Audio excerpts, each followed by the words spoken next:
Hey guys, oh man, I feel like I really dropped the ball here. So this is a catch-up video. Should have done last week. Sorry. Been great. Been selling houses. Got a house under contract Christmas Eve, and I got a couple offers coming in today, day after Christmas. So here we go. However, this is the report for the 17th. Sorry, I'll catch the other one up soon, but I just wanted to tell you what's going on here. So on that week of that 17th, we actually had a replenishment ratio of 124%.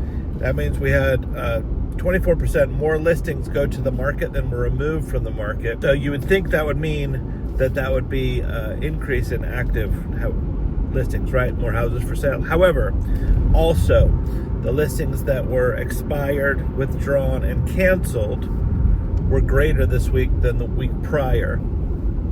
And so that's showing that sort of it's balancing out a little bit. Now, this particular week, what was interesting was there was a massive increase in the size of the house sold on average. It was 1612 the week prior, and it was 1820 this specific week. So that's a pretty big difference. So we'll show the pricing going up significantly. However, a big part of that has to do with the square footage of the average home going up so much. Okay.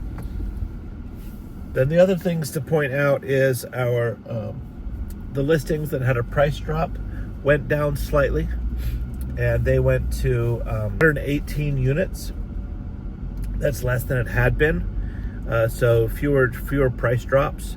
That's something of significance to take a note of.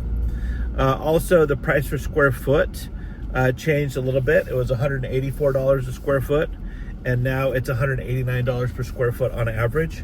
So that's another thing that will affect the the overall pricing, the average sales price. For this particular week, the average sales price was $347,000. The week before was $293,000. So two factors: the increase in size and the increase in price per square foot by $5.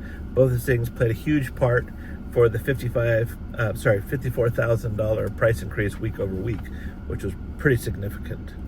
The mortgage rates went down slightly this particular reporting periods from 6.35 to 6.27.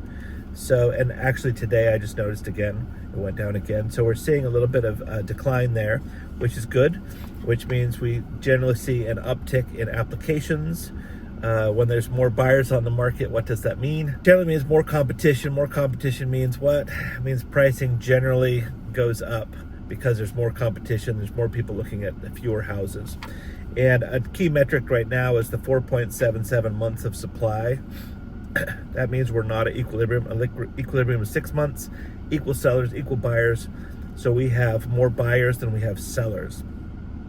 So technically a seller's market. And what that means is that we have about a 20% shortage in the houses we need for the amount of buyers who wish to purchase. However, buyers who do not clean up their homes, buyers who do not fix problems, buyers who do, take that back.